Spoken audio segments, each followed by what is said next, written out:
the second book of Moses, commonly called Exodus chapter 1. Now these are the names of the sons of Israel who came into Egypt.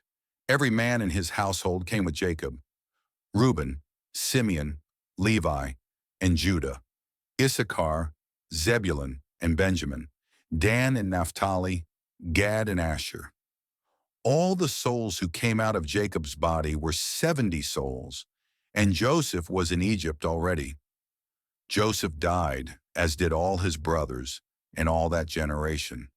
The children of Israel were fruitful and increased abundantly and multiplied and grew exceedingly mighty, and the land was filled with them. Now there arose a new king over Egypt who didn't know Joseph. He said to his people, "Behold, the people of the children of Israel are more and mightier than we. Come, let's deal wisely with them, lest they multiply." And it happened that when any war breaks out, they also join themselves to our enemies and fight against us and escape out of the land. Therefore they set taskmasters over them to afflict them with their burdens. They built storage cities for Pharaoh, Pithom and Ramses. But the more they afflicted them, the more they multiplied and the more they spread out. They started to dread the children of Israel. The Egyptians ruthlessly made the children of Israel serve, and they made their lives bitter with hard service in mortar and in brick, and in all kinds of service in the field, all their service, in which they ruthlessly made them serve. The king of Egypt spoke to the Hebrew midwives, of whom the name of the one was Shiphrah, and the name of the other Puah, and he said, "When you perform the duty of a midwife to the Hebrew women, and see them on the birth stool, if it is a son, then you shall kill him, but if it is a daughter, then she shall live." But the midwives feared God, and didn't do what the king of Egypt commanded them, but saved the baby boys alive. The king of Egypt called for the midwives and said to them, "Why have you done this thing and saved the boys alive?" The midwives said to Pharaoh, "Because the Hebrew women aren't like the Egyptian women, for they are vigorous and give birth before the midwife comes to them." God dealt well with the midwives, and the people multiplied and grew very mighty. Because the midwives feared God, he gave them families. Pharaoh commanded all his people, saying, "You shall cast every son who is born into the river, and every daughter you shall save alive." Exodus chapter 2. A man of the house of Levi went and took a daughter of Levi as his wife. The woman conceived and bore a son. When she saw that he was a fine child, she hid him 3 months. When she could no longer hide him, she took a papyrus basket for him and coated it with tar and with pitch. She put the child in it and laid it in the reeds by the river's bank. His sister stood far off to see what would be done to him. Pharaoh's daughter came down to bathe at the river. Her maidens walked along by the riverside. She saw the basket among the reeds and sent her servant to get it. She opened it and saw the child, and behold, the baby cried. She had compassion on him and said, "This is one of the Hebrews' children." Then his sister said to Pharaoh's daughter, "Should I go and call a nurse for you from the Hebrew women, that she may nurse the child for you?" Pharaoh's daughter said to her, "Go." The young woman went and called the child's mother. Pharaoh's daughter said to her, "Take this child away and nurse him for me, and I will give you your wages." The woman took the child and nursed it. The child grew, and she brought him to Pharaoh's daughter, and he became her son. She named him Moses and said, "Because I drew him out of the water." In those days, when Moses had grown up, he went out to his brothers and saw their burdens. He saw an Egyptian striking a Hebrew, one of his brothers. He looked this way and that way, and when he saw that there was no one, he killed the Egyptian and hid him in the sand. He went out the second day, and behold, 2 men of the Hebrews were fighting with each other. He said to him who did the wrong, "Why do you strike your fellow?" He said, "Who made you a prince and a judge over us? Do you plan to kill me as you killed the Egyptian?" Moses was afraid and said, "Surely this thing is known." Now when Pharaoh heard this thing, he sought to kill Moses. But Moses fled from the face of Pharaoh and lived in the land of Midian, and he sat down by a well. Now the priest of Midian had 7 daughters. They came and drew water and filled the troughs to water their father's flock. The shepherds came and drove them away, but Moses stood up and helped them and watered their flock. When they came to Reuel, their father, he said, "How is it that you have returned so early today?" They said, "An Egyptian delivered us out of the hand of the shepherds, and moreover he drew water for us and watered the flock." He said to his daughters, "Where is he? Why is it that you have left the man? Call him that he may eat bread." Moses was content to dwell with the man. He gave Moses Zipporah, his daughter.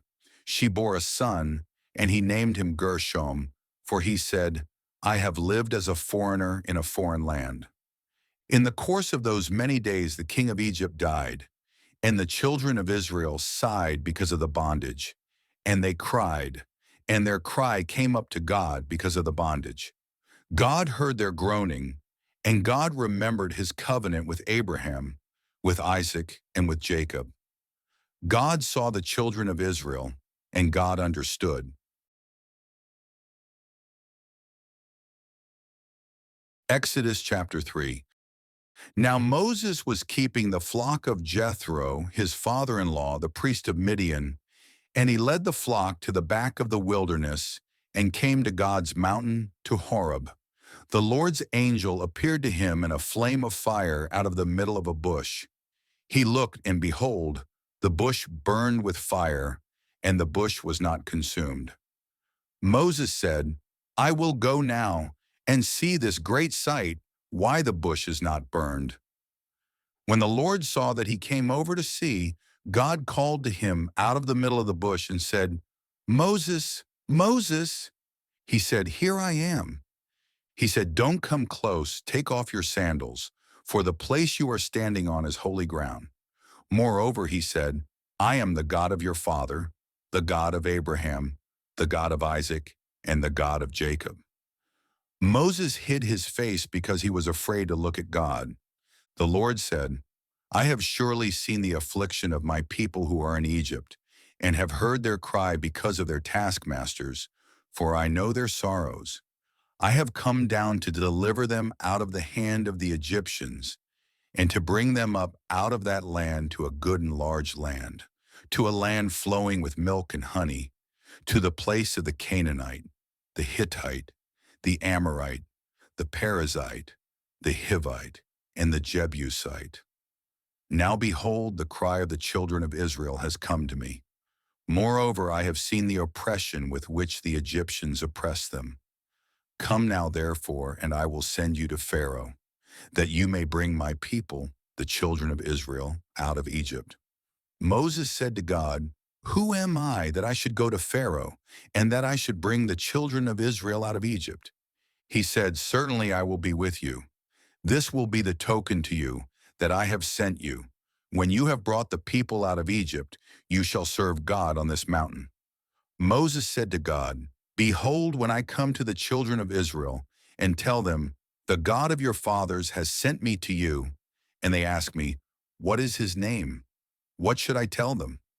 God said to Moses, "I am who I am," and he said, "You shall tell the children of Israel this, 'I am has sent me to you.'" God said moreover to Moses, "You shall tell the children of Israel this, 'The Lord, the God of your fathers, the God of Abraham, the God of Isaac, and the God of Jacob, has sent me to you.' This is my name forever, and this is my memorial to all generations. Go and gather the elders of Israel together, and tell them, 'The Lord, the God of your fathers, the God of Abraham, of Isaac, and of Jacob, has appeared to me, saying, I have surely visited you, and seen that which is done to you in Egypt. I have said, I will bring you up out of the affliction of Egypt to the land of the Canaanite, the Hittite, the Amorite, the Perizzite, the Hivite, and the Jebusite, to a land flowing with milk and honey. They will listen to your voice.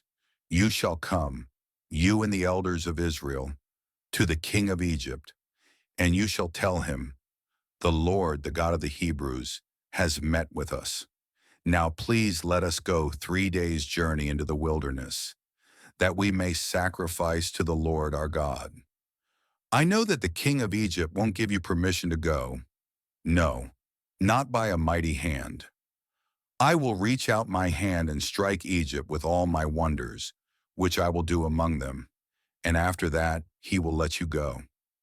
I will give this people favor in the sight of the Egyptians, and it will happen that when you go, you shall not go empty-handed, but every woman shall ask of her neighbor, and of her who visits her house, jewels of silver, jewels of gold, and clothing. You shall put them on your sons and on your daughters. You shall plunder the Egyptians. Welcome to day 30 of our Bible in 1 Year journey. Today we begin Exodus 1 to 3, a powerful transition from Genesis into the story of deliverance. Israel's oppression in Egypt, the preservation of baby Moses, and God's unforgettable revelation at the burning bush, declaring, I am who I am. These chapters show a deep pattern.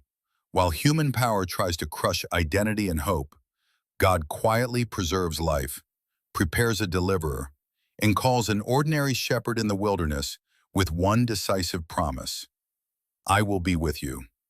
If you enjoy Bible to sleep, listen while you sleep, relaxing scripture, or slow study, this full reading is ideal for night listening, work, prayer, or daily devotion. Comment, God sees me, and share with someone who needs hope today.